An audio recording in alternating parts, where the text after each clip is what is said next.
आप सभी विद्यार्थियों का स्वागत है। आज हम पढ़ेंगे ताल दादरा के बारे में। 6 मात्रा की यह ताल बहुत ही लोकप्रिय ताल है। भारतीय संगीत में इस ताल का अहम स्थान है।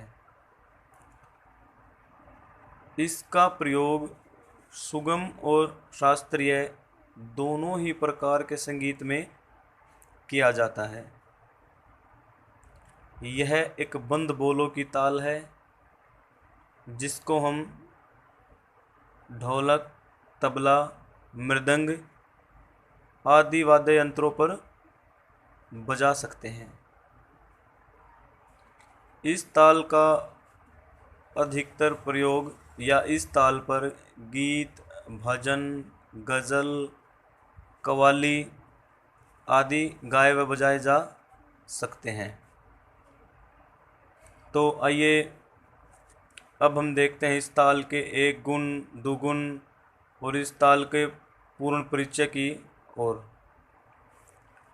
जैसा कि ताल दादरा यह 6 मात्राओं की ताल होती है और इस ताल के 2 विभाग होते हैं और इस ताल में जो खाली होती है वो चौथी मात्रा पर और सम पहली मात्रा पर और ताली भी पहली मात्रा पर ही बजाई जाती है।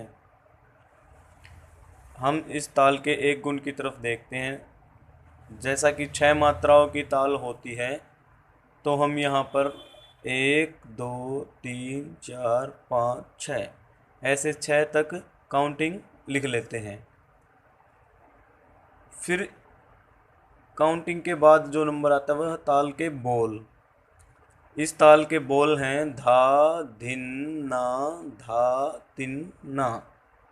जैसा आप देख पा रहे हैं, धा, धिन, ना, धा, तिन, ना। और उसके बाद चिन्ह लगाते हैं। तो मैंने आपको पहले भी बताया है कि ताल की पहली मात्रा पर ही सम होता है और इस ताल का सम भी इसकी पहली मात्रा पर ही है। तो यहाँ हम क्रॉस का निशान लगा देते हैं जिससे हमें पता लगता है कि यह ताल की पहली मात्रा है, अर्थात ताल का सम है। उसके बाद इस ताल की जो खाली है वो चौथी मात्रा है। खाली को हम हमेशा शून्य से प्रदर्शित करते हैं। तो यहाँ पर हमने चौथी मात्रा के नीचे शून्य को प्रदर्शित कर दिया है। अब आप इसको देख सकते हैं कि कैसे हमने इसको लिखा है। 1, 2, 3, 4, 5, 6। सबसे पहले हमें 1 से लेकर 6 तक काउंटिंग लिखनी है। उसके बाद हमें पहली मात्रा के नीचे धा, दूसरी के नीचे धिन, तीसरी के नीचे ना और चौथी के नीचे धा और पांचवी के नीचे तिन और छठी के नीचे ना लिखना है। अब हम इसको बोलेंगे कैसे।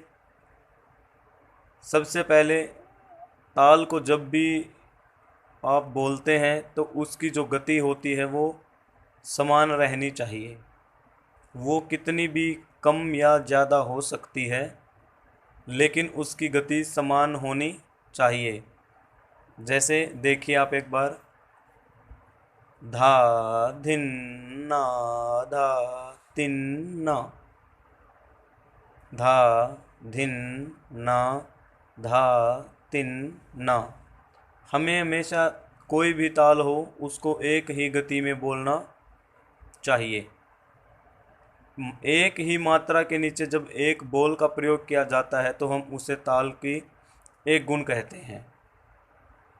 अब जैसा यहाँ पर आप देख पा रहे हैं, यह है दादरा का एक ताल, दादरा का एक गुण। जैसे कि धा, धिन, ना, धा, तिन, ना। इसके नीचे पहली मात्रा पर ये सम है और चौथी मात्रा पर खाली है। अब आइए देखते हैं इस ताल के दुगुन की तरफ। मैंने आपको पहले भी बताया है कि जब एक मात्रा के नीचे एक बोल का प्रयोग किया जाता है तो उसको हम ताल का एक गुण कहते हैं।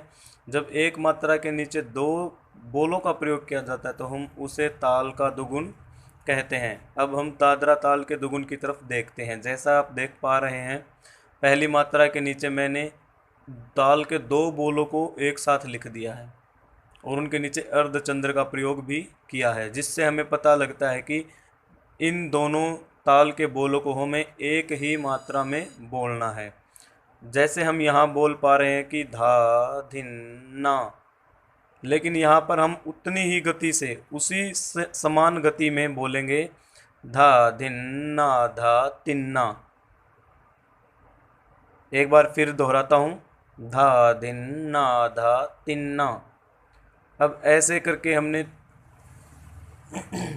3 मात्राओं तक यह ताल कंप्लीट हो गई, एक आवर्तन पूरा हो गया। उसके बाद फिर 4 5 6 के नीचे भी हमें इसको दोहराना होता है। जैसा आप देख पा रहे हैं कि धा धिन ना धा तिन्ना, धा धिन ना धा तिन्ना। और ये तो है ताल का दुगुन, और यह है ऊपर धा धिन ना धा तिन्ना ताल का एक गुण। तो जैसा आप देख पा रहे हैं कि ये ताल का एक गुण है और यह ताल का दो गुण है।